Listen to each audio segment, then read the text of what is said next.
આજે મને એક મિત્ર મળ્યો, મને કે ખૂબ પરેશાન છું. એટલે સાંભળજો દોસ્તો, વિડીયો બરાબર ધ્યાનથી અને વધુમાં વધુ શેર પણ કરજો.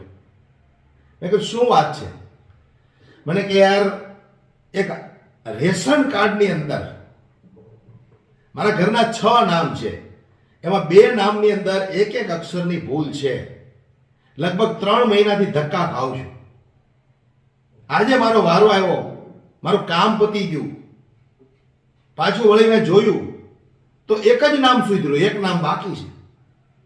શા માટે આ લોકો ધક્કા ખવડાવતા હશે? મને પોતાની વેદના ઠાલવતો હતો મારી સામે. એટલે મેં કીધું સ્વાભાવિક છે ભાઈ, જે સરકાર કામચોર હોય એમના અધિકારી હોય કામચોર જ હોય. સરકાર પોતાની તિજોરીઓ ભરવામાં વ્યસ્ત છે તો આ અધિકારીઓ પોતાની તિજોરીઓ ભરવામાં વ્યસ્ત છે. એટલે તારે ધક્કા ખાવા જ પડે. એટલે હું કહેવા માંગુ છું આવા કામચોર અધિકારીઓને, આ તમે જે પગાર ખાવ છો ને, એ આ જનતા ટેક્સ ભરે છે ને એનો પગાર ખાવ છો. શરમ આવી જોઈએ તમને. ચોરના પેટના મારે ન બોલવું હોય તો બોલાઈ જાય છે. આટલા ધક્કા તમે ખવડાવો છો. નરેન્દ્રભાઈ મોદી નવરા બેઠા બેઠા આ પ્રકારના કાયદાઓ લાવ્યા રાખે. કેવાયસી અપડેટ કરાવો, આધાર કાર્ડ અપડેટ કરાવો, આધાર કાર્ડ અને મોબાઈલ નંબર લિંક કરાવો, ફલાણું કરાવો, ઢેકડું કરાવો, બેંકમાં પાન કાર્ડ લિંક કરાવો. નવા રોજ કાયદા લાવ્યા રાખે. નવરા બેઠા બેઠા બીજું કશું કામ નથી એને. ચાલો તમે કાયદા લાવો, કોઈ વાંધો નથી. જનતા લાઈનમાં ઊભી પણ રહેશે, કારણ કે ટેવાઈ ગઈ છે અને સાથે સાથે તમારી ગુલામ બની ગઈ છે. એટલે લાઈનમાં ઊભી રહેશે, કોઈ તકલીફ નથી. સહન કરવાની આદત પડી ગઈ છે તો કરો સહન. કમળના બટન દબાવ્યા છે એ પણ સહન કરો, તમે સહન કરો એટલે તમને ખબર પડે. તમે નવા જે કાયદા લાવો છો કોઈ તકલીફ નથી, પણ તમે જે કાયદા લાવો છો એ કાયદા તમે અમલમાં મૂકો ત્યાર પછી જે લોકો લાઈનમાં ઊભા છે એનું કામ એક વખત ધક્કામાં તો પતાવી દો તમે. કાં તો તમારી ઓફિસની અંદર આ ચોરના પેટના સમયસર હાજર ન હોય, કાં તો તમારું સર્વર ડાઉન હોય.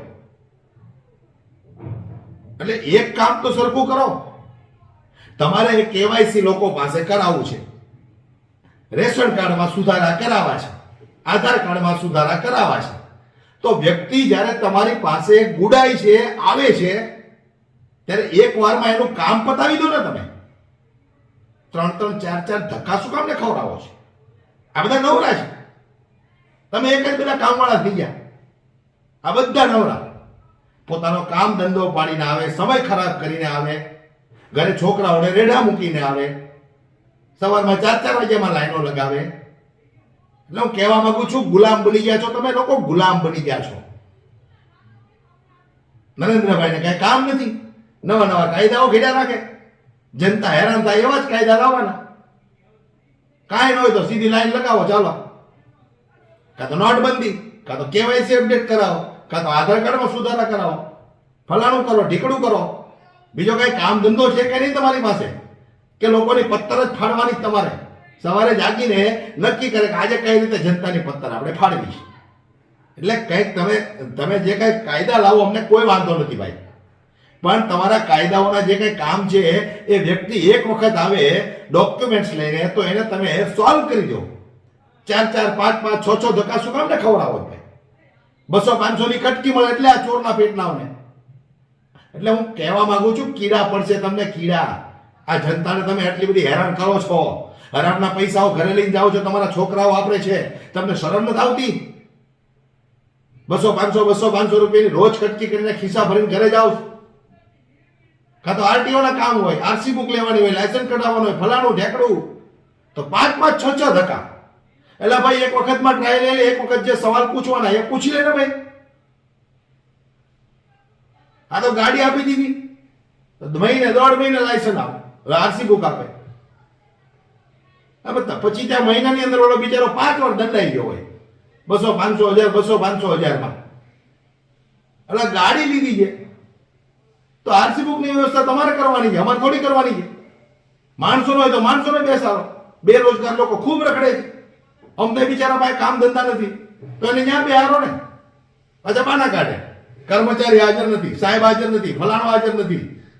એટલે હાજર ના હોય તો ઘણા બધા રખડે છે કામ ધંધા વગરના બિચારા, એને નોકરી પર લગાવી દો ને. આ હું દરેક સમાજને કહેવા માંગુ છું, જાગૃત બની જાઓ. હવે આ તમે બધા ગુલામ બની ગયા છો, આ સરકારના ગુલામ બની ગયા છો. આ ચોખ્ખી વાત છે.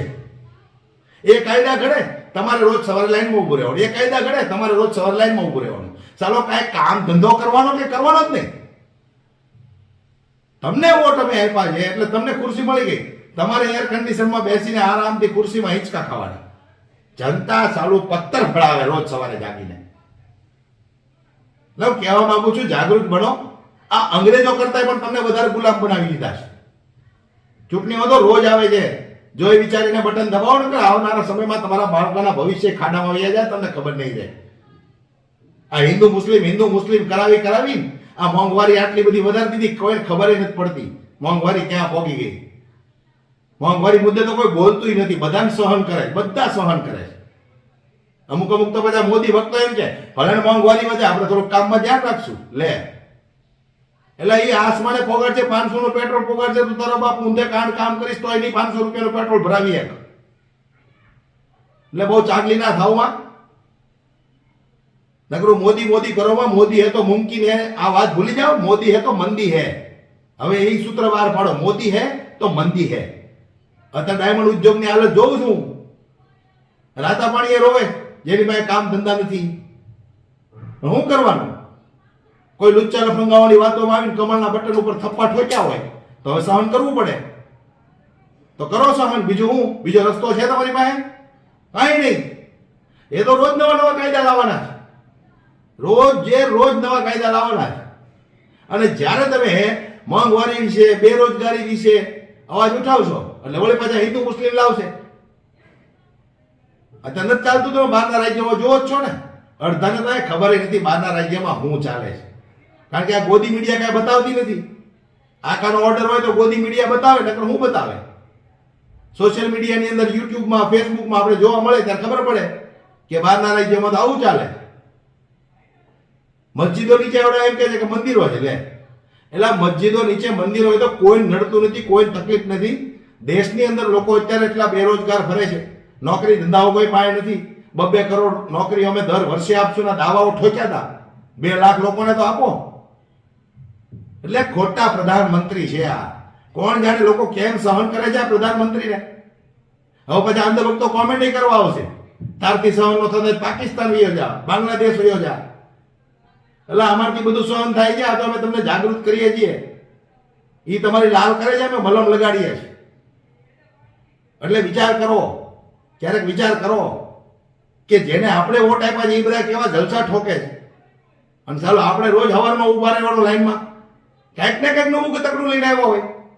હવે ખેડૂતો બિચારા કાંઈ એટલે કાંઈ માંગતા નથી એની પાસે, ખાલી પાણી ને વીજળી 2 જ વસ્તુ માંગે તો ખેડૂતોની પત્તર ફાડ્યા રાખે. હવે કઈ ઇકોઝોનનું લઈને આવ્યા. એટલે જાગૃત બની જાઓ. હું તો કહું છું આવનારા દિવસોમાં જોઈ વિચારીને બટન દબાવજો, નકર છઠ્ઠીના ઘાએ ખોવાઈ જાઓ, ખબર નહીં રહે. આ અંગ્રેજો કરતા ખતરનાક વ્યક્તિઓ છે બધા. એ લોકોએ ખુરશીઓ રોકીને બેસી ગયા છે, પોતાની તિજોરીઓ ભરતી હતી. અંધભક્તો તમે હજી નાન્યા છો, ગાભા મારો છો 15 વર્ષથી, અને મોંઘવારીનો માર સહન કરો છો ઉપરથી. એટલે જાગૃત બની જાઓ. આ વિડીયો દરેક સમાજના દરેક વ્યક્તિને લાગુ પડે છે. એટલે કોમેન્ટ કરતા પણ વિચાર કરજો, પહેલા વિડીયો બરાબર ધ્યાનથી સાંભળજો હું શું કહેવા માંગુ છું. વિડીયો વધુમાં વધુ શેર કરો, દરેક લોકો સુધી પહોંચે, લોકો જાગૃત બને કે ચાલો આવા કાયદાઓ રોજ સવારે કંઈક નવો કાયદો આવે ને આપણે લાઈનમાં ઉભું રહેવાનું. આ તો કેવી સરકાર? આ માટે આને વોટ આપ્યા આપણે, આ માટે વોટ આપ્યા કે રોજ સવારે લાઈનમાં ઉભું રહેવાનું. જાગૃત બનો. બીજું કાંઈ મારે તમારી પાસે જોતું નથી. જાગૃત બનો. જય હિન્દ.